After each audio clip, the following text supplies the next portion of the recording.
Hey guys, how's it going? It's Al. It is Tuesday. I've got an NBA first look for you. We're going to break down a lot of the players on tonight's slate, the superstar players. We're going to break down some of the value plays. I'm going to give you two of the studs that I like the best, and then we're going to go over three value plays. As always, like we do on this channel, I don't give out full lineups, especially because in NBA, they're not going to be very viable by the time lineups lock. You've got to be at your workstation the last 30 to 60 minutes before lineups lock because news can break late. We have 7 games on tonight's slate. It's going to be a lot of fun. There's also a couple of really big tournaments, as there seem to be every single night on Draftkings. A $450K tournament at the $15 price point with $100K to first, and a $400 tournament, a $400,000 tournament at the $222 price point, if that's the way that you roll 100K up top in that one. Obviously, I'd prefer prize pools that are 10% of the prize pool to first, with 10% of first place to 10th, but this is where we're at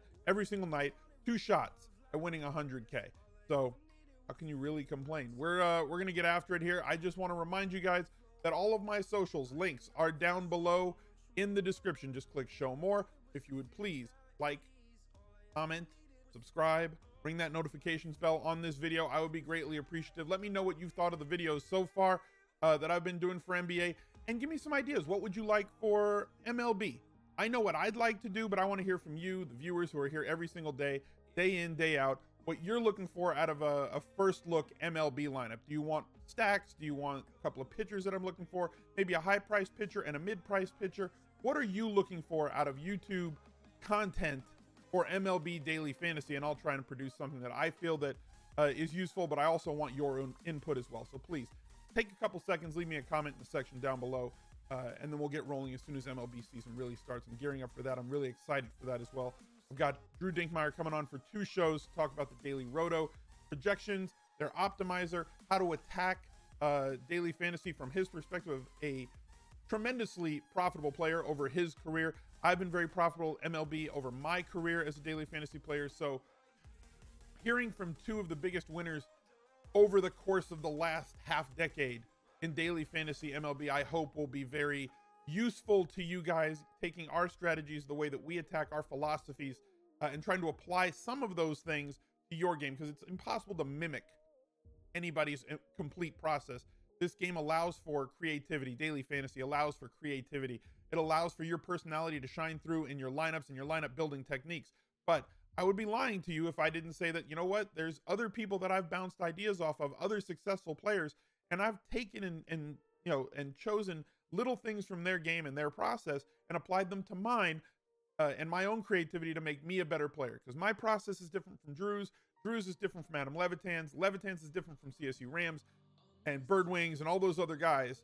Everybody has a different process, but there's all stuff that we learn from one another over the years that we've discussed lineup building and strategies and everything else. So whether it's cash game or tournament or whatever it is. So hopefully those videos will be helpful to you. We've obviously produced a few for NBA that I link at the end of this video and every other video that I've put out for NBA since the All-Star break. So if you haven't, take a second to watch those and see if there's any information that you can glean from those videos to add to your own game to make you a more successful daily fantasy player. So why don't we get right to this, to tonight's slate. We'll click on the $15 tournament since that's the one I think is going to be the most trafficked. Obviously the largest tournament of the day, 35,000 plus of your best friends playing daily fantasy basketball tonight with a 7-game slate. New York visits Indy, Cleveland against Philadelphia, the Lakers go to Chicago, San Antonio against Dallas. That one is a nationally televised game on TNT.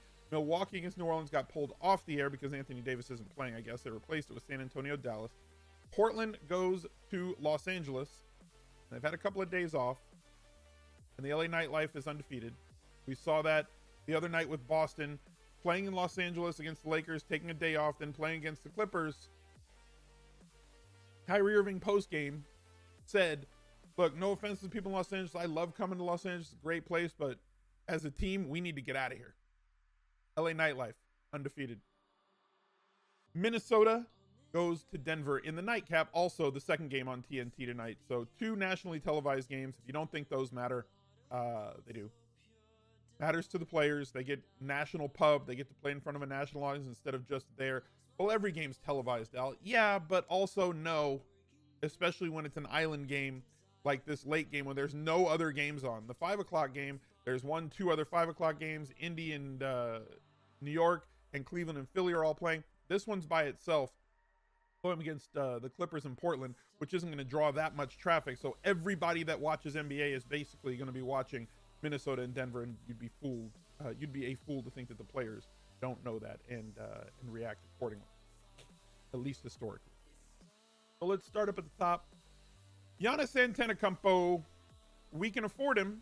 This game does have a pretty large spread, one of the larger spreads on the night. Milwaukee being favored by double digits, 10.5 points in this one. So yes, you could argue that there's some blowout possibility here and that Giannis won't get his full complement of minutes, which works out to about 33 a night. I think it's hard pressed to say that he's going to play 25 minutes in this game. Even in a blowout, it's not like he is playing the minutes like LeBron James was playing 40 minutes. We'll get to him in a minute, where in a blowout, he would play 30 minutes, and it greatly impacts his game if he plays 25% less minutes in a game. I don't see Giannis, who averages 32, 33 minutes a game, in a blowout playing, 25% less minutes or 20 less minutes, where he gets down to like 26 minutes. You look at all these games, this was a blowout, played 30 minutes, 53 fantasy points. This game, 24 minutes against Sacramento, that was a close game, right? That was a different situation. You look at these games, most of them have been close. Most of them he's played about the same amount of minutes in a game, whether it's a blowout or whether it's not. So expect your 30 to 35 minutes out of Giannis. Expect him to do Giannis things. A double-double and that bonus that goes along with it are in the cards. 4, 5, 6 assists. High 20s, possibly 30s in points against New Orleans. I don't think there's anybody in New Orleans that's equipped to stop him. Anthony Davis playing much lower minutes, way less involved. Julius Randle playing more, and Julius Randle not really able to handle Giannis on the outside, and they're probably not going to stick him on him. Anyway, it's going to be a situation where I think that Giannis is going to be able to get off here at the really, really high price that he's at. Now, LeBron James only 300 less, but I got a problem here, and it's pretty obvious. LeBron James was playing 38 to 42 minutes a game. This is where we needed him. This is where we wanted him. This is where 60 to 70 fantasy points was an absolute lock. But Al, he still had 64 fantasy points against Boston the other night in only 28 minutes. That's an anomaly. This is not going to happen. A triple-double in 28 minutes is not going to happen as consistently as a triple-double is going to happen for a player in 40 or 42 minutes. You just have to believe me on this one. Yes, he also had 31 points in a blowout against Denver. We'll go into the fact after we have a little bit larger of a sample, maybe 1, 2, or 3 more games, right? So we can decide as the season goes on, is LeBron James' usage really going up as his minutes are going way down? But as it sits right now, I think that he's way too much of a risk playing 28 to 30 minutes to pay 11.2K. Now, if he's 10K, I might risk it. At 11.2, if you're paying for one of Giannis or LeBron James at this price point, it's 100% Giannis Antetokounmpo and 100% fade on LeBron James if I'm playing one lineup. If I'm playing 3 lineups, probably the same. Not going to play any LeBron James if I'm only playing 3 lineups. 5, probably not. 10, still probably not. I think there are way better options tonight, even with a truncated amount of superstar players that are out there. Karl Anthony Towns is an if-then statement right now. He may not play because of the knee injury that he sustained in the last game. If he's out, yeah, then LeBron might become a little bit more palatable as a very low own, maybe exploit the field and overweight the percentage number on him in a GPP, but not somebody that I really want to go after. We're going to wait until after shoot around and find out the news, because there's a couple of players, Karl Anthony Towns and Wiggins, who may not play tonight. One might play, both might play, neither might play. We don't have all the information yet, so develop your if-then statements for those situations and then be ready to act on them. We'll probably get the news well before lock. We'll find out, but we might not, because it's a late game. So you might want to set up a couple of late swap possibilities in the case that those things happen. And you can do it with the players that are sitting behind them who might see a minutes bump, with players that are on Denver. You can fill those spots with Denver players, and then if you have to swap out to the Minnesota players who have more upside after that might happen, you can feel free to do that. Joel Embiid, same sort of a situation right now. Them coming back from injury. Before the injury, we were getting very solid minutes from him. Mid to high 30s pretty much every single night, unless it was a situation where there was a blowout like here against the Lakers.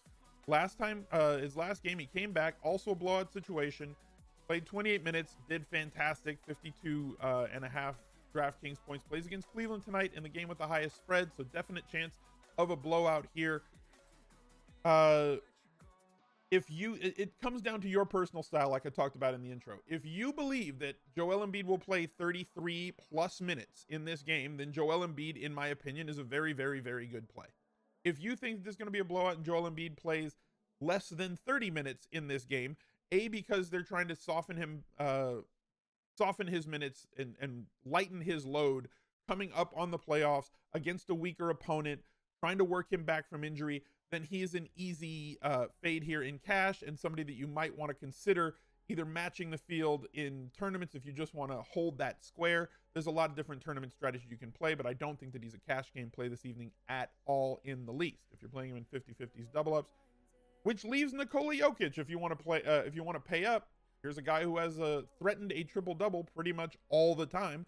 20 points, 11 rebounds, and 7.5 assists every single game in a nationally televised game against a hobbled center at best in Karl Anthony Towns. And if Karl Anthony Towns doesn't play, Nikola Jokic could just go completely bonkers this evening, as he won't have to really work all that hard on the defensive end and gets what he wants on the offensive end anytime that he wants it. Playing back at home, one of the best home court advantages playing in Denver. Nikola Jokic very much in play tonight. A couple of lower priced players. Damian Lillard, talked about this. If you want to risk the LA nightlife, this is a really good spot for him. Again, in a hammer game being the games that start later so that you still have PMR and you still have hope. Luka Doncic, also somebody that I would have wanted to go with tonight, but nursing a knee injury.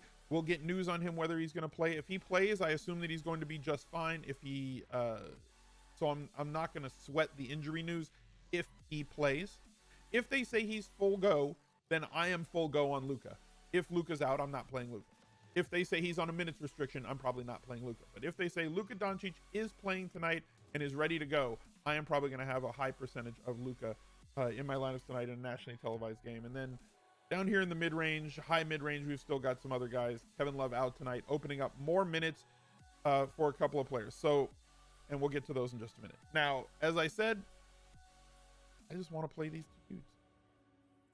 Kind of a play all the dudes night because of the value that is out there. I can afford to go get Giannis Antetokounmpo. I can afford to go get Nikola Jokic at home in a nationally televised game against an at best hobbled Karl Anthony Towns. Then we're going to have to find the value to get him. I practiced pronouncing his name. I really did. Arcidiacono? I doggone it. Arcidiacono, I think that's right.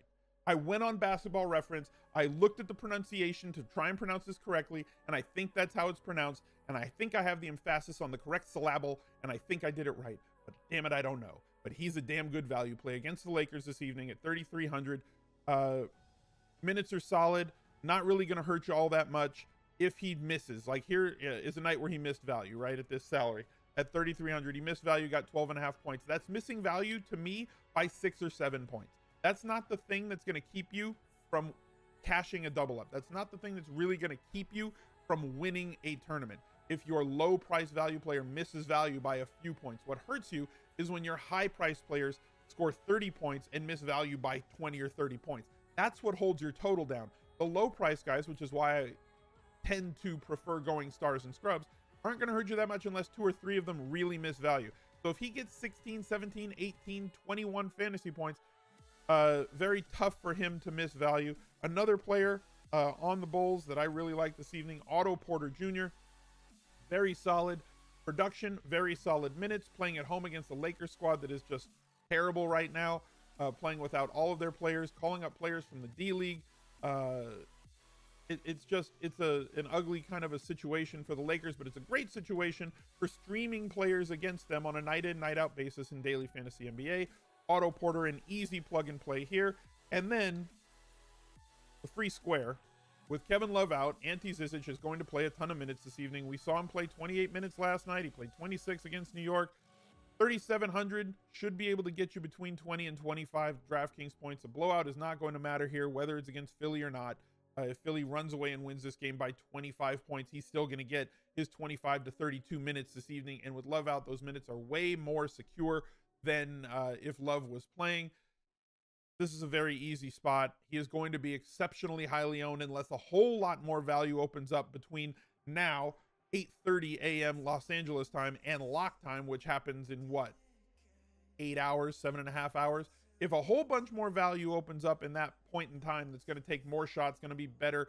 He's a solid rebounder. He has a chance at a double-double this evening, albeit an outside chance at a double-double. He can score the basketball inside with some sort of efficiency, which is what you're looking for out of a value player, with the highest correlation between real life and fantasy being scoring the basketball in real life. Ante Zizic is going to be the highest owned player as it sits right now. Now, obviously, if I was going to optimize this lineup for play this evening, Jokic would go down here in the utilities. Zizic would come up here to the center spot, but I don't really need to do that. But know that you always want to put your latest playing players down in those flex spots, the guard, the forward, and the utility spot. So thank you guys for joining me once again. I appreciate you being here. Please click like on that video. Down below are the links to all my other socials. Do me a favor and go follow me on Twitch. I stream there 4 or 5 days a week. Instagram is also in the pinned post down below. Click that and leave me a comment of what you want to see in MLB videos as MLB approaches. I would love to hear from you because I want to give you guys the videos that you want to watch, that I think would be most helpful to you, but I need to know what you need to know before I can do what I have to do. So please help me help you. Leave me a comment in the comment section down below. Until then, a couple more videos for you guys to watch on how to be a better daily fantasy basketball player, and I'll catch up to you later. Bye, guys.